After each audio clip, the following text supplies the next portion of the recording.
Okay, so this is Amanda Avila with Senor Borges's oral history project. This is my avo Pimentel. All right, question 1. What is your full birth name? Oh, in Portuguese? You can do English, Portuguese, it doesn't matter.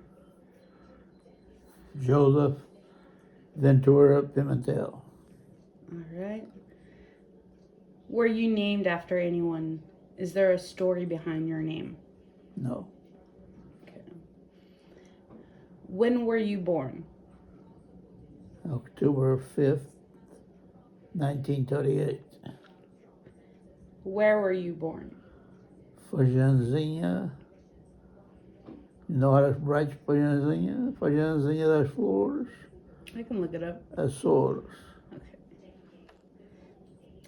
What early memories do you have of a child in the Portuguese American community or in Portugal? I went to school there.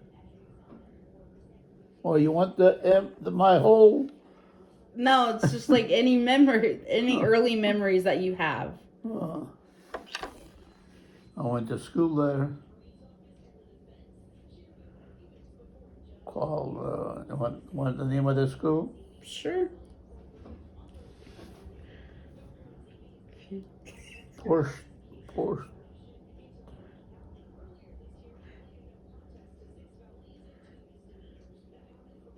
Fajanzinha das Flores. Porsche. No. We don't have to do the name of it. It's I okay. guess not. Went to school there until I was 12 years old, almost 12 years old. From 7 to almost 12.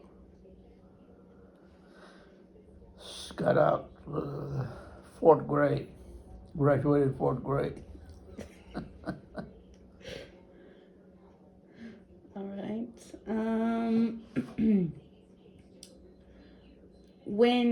When did your family immigrate to the U.S.? So when did you immigrate to the U.S.?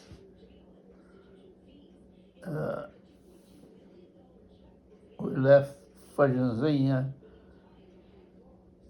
September 29th, 1956. So how old were you? Oh, almost 8. I turned 18 in San Miguel. Why did your family leave the Azores? What was the trajectory to Central California? Get a better life. And then, where did your family settle, and then why there? Oh, we came to Pengrove, my uncle's ranch. My uncle Tony Pimentel had a dairy and a ranch in Pengrove.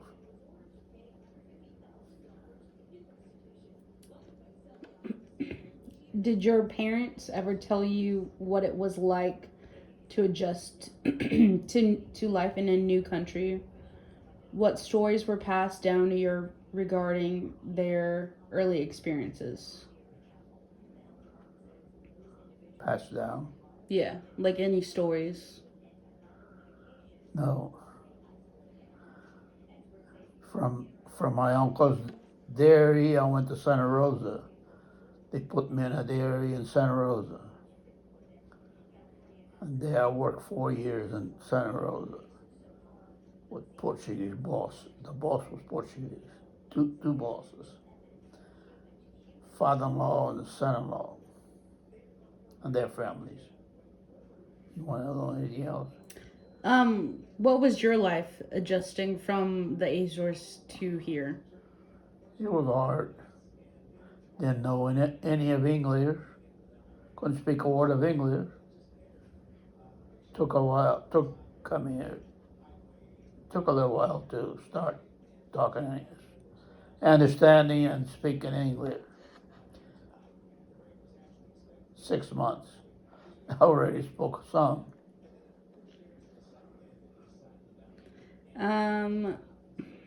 Are you okay? You're first generation here, right? Well, my parents first, and then my mother was an American citizen. Oh, she was. Her father was a citizen, and she came on his citizen papers. She got legal right to come to the United States on his papers.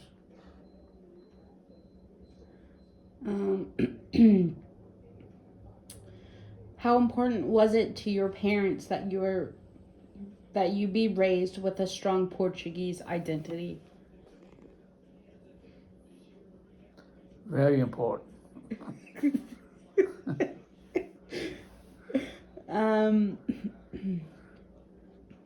How was this identity expressed? Through language, foods, traditions, and festivals. With what? How was it, how was the importance of your Portuguese identity, how was it expressed? Like, it could be through foods, through the language, festivals, traditions. Everything. It was everything. Yeah. Language, food. We used to have my mother used to cook, like we did back in your country, cook Portuguese food. And then festivals, we honor all the Portuguese traditions.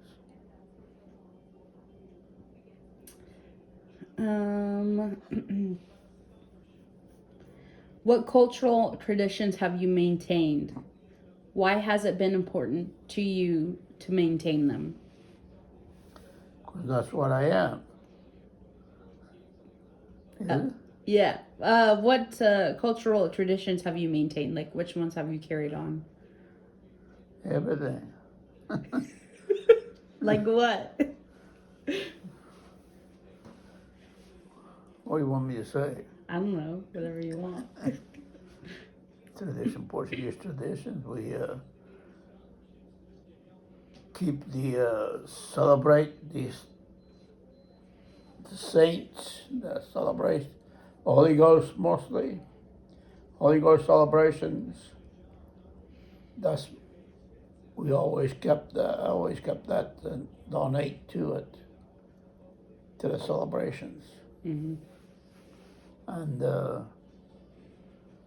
I didn't keep the language to my kids. I didn't teach them to my kids because I married an American woman.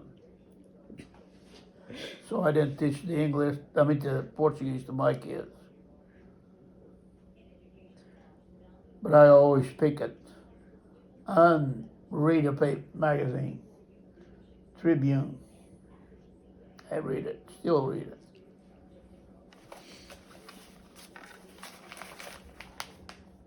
Want to read it? I don't know how to read it. Are there any other traditions that you still carry on, or like what kind of traditions do they have back in the old country? Or is it pretty much the same that we have here? Should we play? When we were young, we played soccer, horseshoes, volleyball. Let's see, what other tradition? And go to church on Sunday. Still do that. I don't know. Forgot them. Okay. That's fine. Okay, obviously you've been to the Azores, and what has that experience been like, going to the Azores or living there?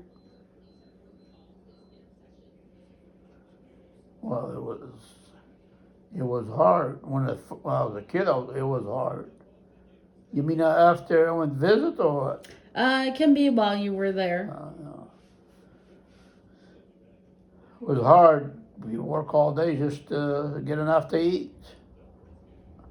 Yes, and not very good food either. Not very much meat.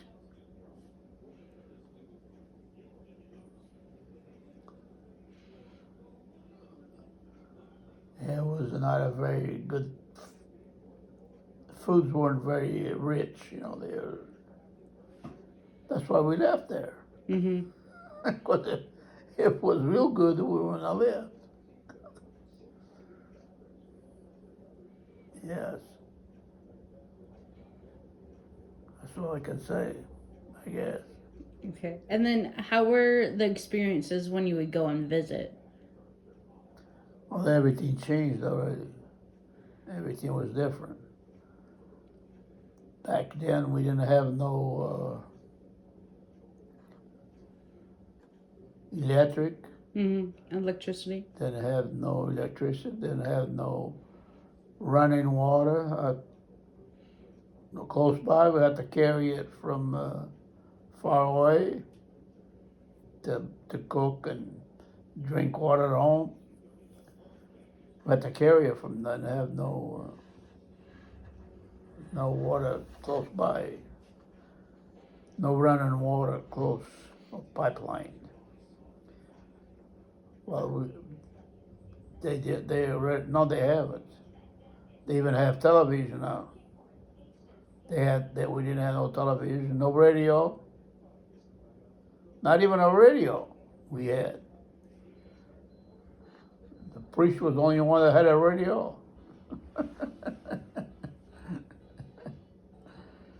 Yeah, he put it up on his like on Tres de Mayo from the Lady of Fatima. Mm-hmm. They'd sing, you know, or he'd put it up there so we can hear it. The whole town can hear it. He didn't have a radio then either. Nobody had it, just a priest. So it was a hard.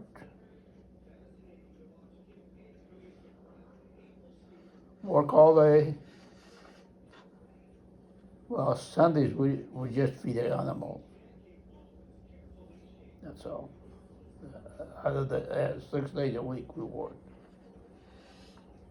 in the fields or getting feed for the cows and stuff.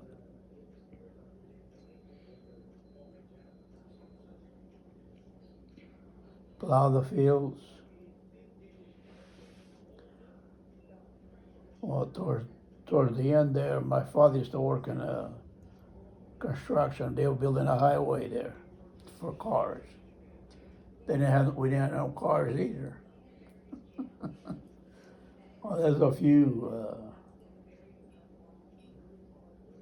taxis, Mm-hmm. like, and a few trucks, couple carry stuff back and forth from the big town to our town. We walk all day long, so we didn't gain weight.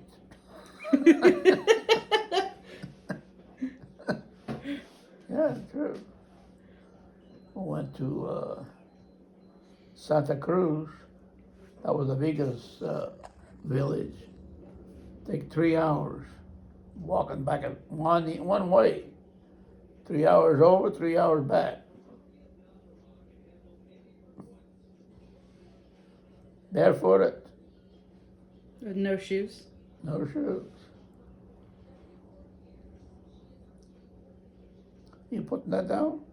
Yeah, it's recording. What? Yeah, it's Everything recording. I say? Yeah.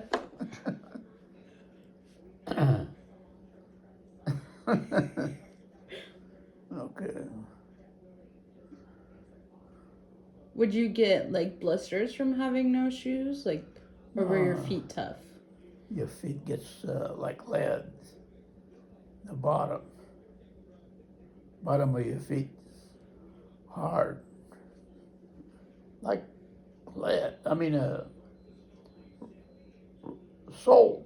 Mm-hmm. or somebody crack, you know. Some people are worse than others. Depends on the person.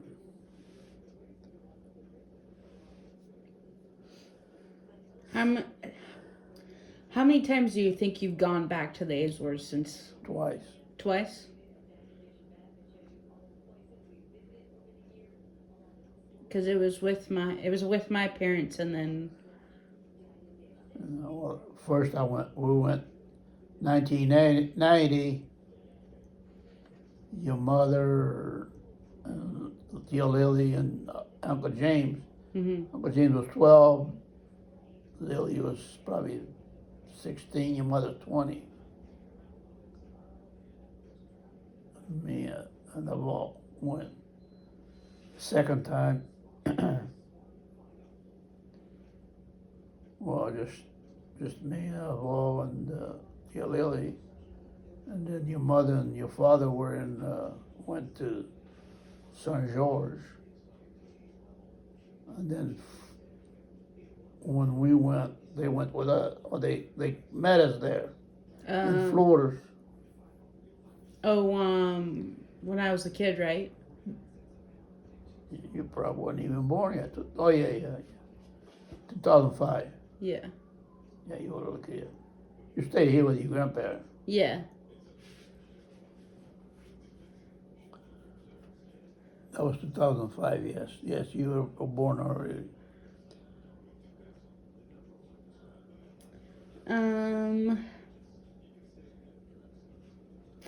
What are some of your experiences growing up in the Portuguese American community in the Valley throughout your life? Well, I worked for Santa Rosa for 4 years. They didn't pay me much. They didn't give me no days off. I worked every day. And then I told this one girl I used to dance with, her mother used to find jobs for working at dairies. Mm-hmm. I told her when she finds a job that the boss feeds you and gives days off and stuff, To let you know. let me know. So I got a job in Sonoma. Uh-huh. He'd pay better and give 4 days off a month altogether, all 4 days together. Mm-hmm. So I went there to work there 12 years. Then after 12 years, I had saved some money, like $10,000. Mm-hmm. I come to the valley and put it down in cows. I bought cows. Put the money that I had down and come to Limor. Mm-hmm. Was there 5 years, renting the place. Then after 5 years, I didn't get along with the owner. So my lease expired. I come over here, this place right here. And you bought it, or? Rented first for Okay. 2 years. It was 1978 I moved there. And then in 1980 I bought it.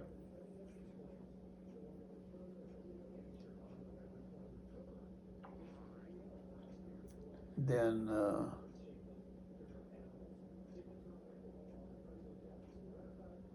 we live in that little house down there,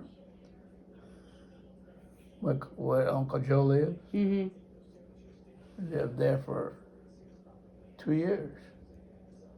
After I bought the place, then I had a small trailer over there. Mm-hmm. that it was too small for some workers, you know, they didn't have, if they had a family, it was too small. It was only a 40 by 12. So I traded the little trailer for a bigger trailer, for a double wide. And then all that, it was better than the house we were in. Instead of giving it to the worker, we moved in it and gave the house to the worker. Mm-hmm. So we had 2 bathrooms, that mobile home, and well, it was 3 bedrooms. The other one only had one bathroom and 2 bedrooms. And all 7 of you guys stayed in that one, right? Well, and that mobile home was good. Yeah. It was easy, nice. Had air conditioning. Air conditioning. Central heating and air conditioning. And then we were there for, about 7 years. 1977, I built this house. 77, and then 78. No, 80s. 87. Okay. You built the house. We built that house. 87, not 77. 87, and then 88, March 88, we moved into it.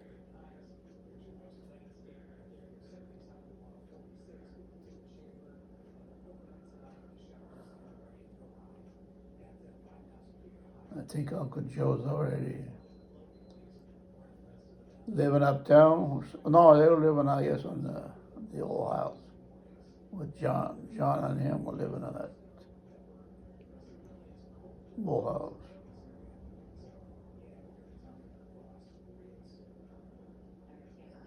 And then just 91, I bought the next neighbor, Cardoza, that next house. Oh, where we used to live? 91, Uncle John got married in 91. Mm-hmm. He moved in here. And then in 2000, I bought the next one up, Uncle James' house. the place there. Yeah. Uncle Jim moved in there. Well, I put him in there. Had to remodel the house both times. Well, I remodeled your mother and father went in there too. Mm. Cardoza did something to it.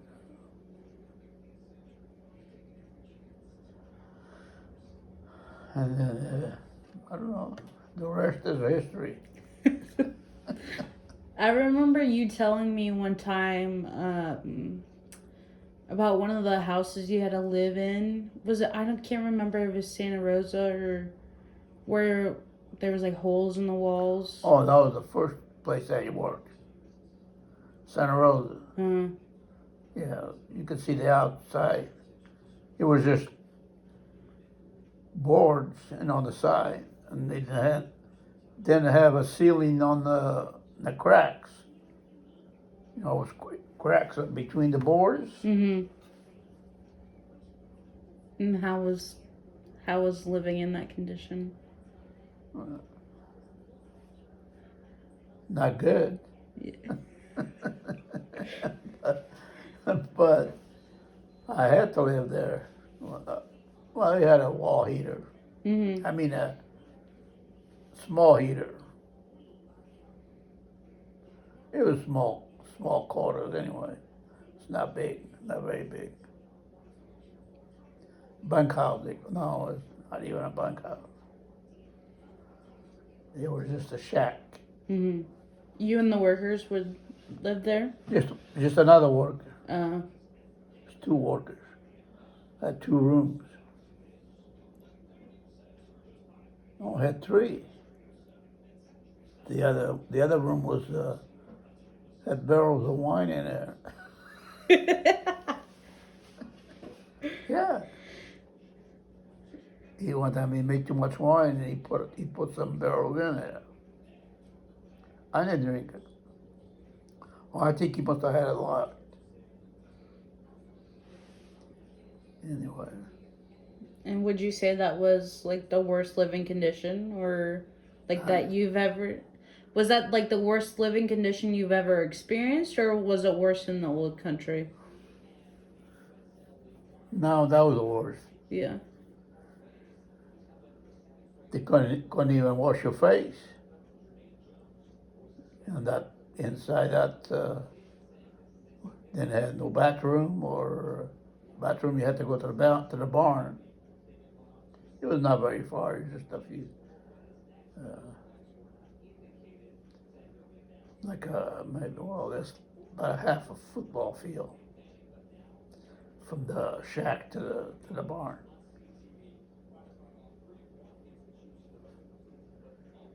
Yes. Yeah, but I lived in there 4 years.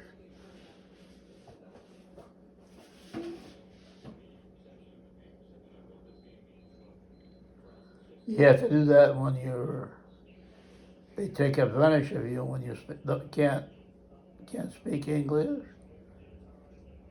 couldn't speak it, can't go anyplace, don't have a car. So you have to do whatever it takes to survive. Yeah.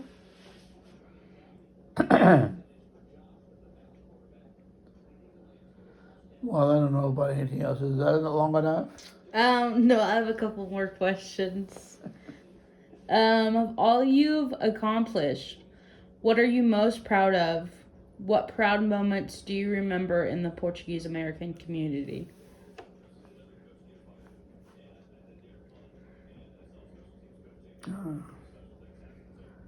Building a family, I guess, and build this place. I think a family is more important than anything else.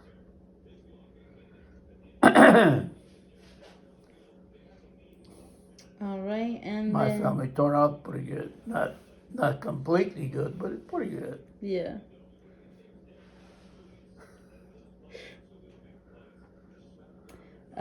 To what extent do you believe being Portuguese American has shaped the way you have moved through life, both professionally and personally?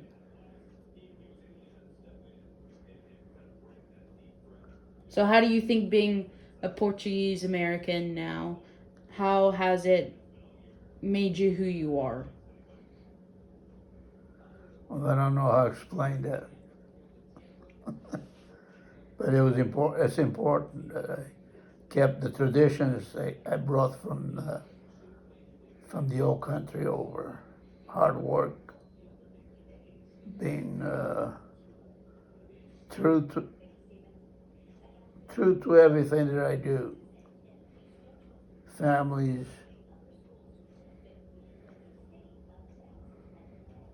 marriage, everything that I do was. I was taught back there. My parents taught me, and I learned from them. That family is more important than anything else. Being true to yourself and everybody else.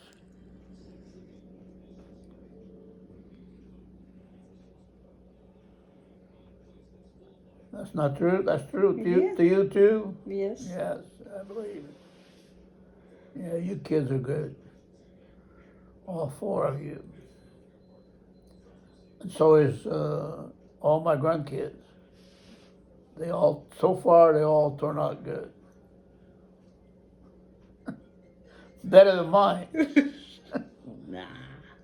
I think you did a pretty Well, great job, although. What? I said, I think you did a pretty great job. Well, I tried, but Uncle Joe didn't turn out too good. That's not your fault, though. Oh, I don't know. Sometimes I think it might have been.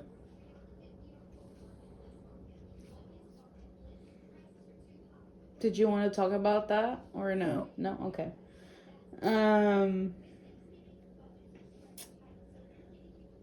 What does being Portuguese American mean to you? Like, what do you think a Portuguese American, like, how do you understand, like, that meaning? I don't know if I can explain that. But I like to be what I am. Yeah.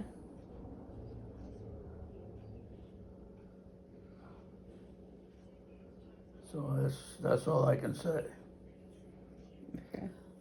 How do you see the Portuguese American community today? They're still good, but it's not they're still good.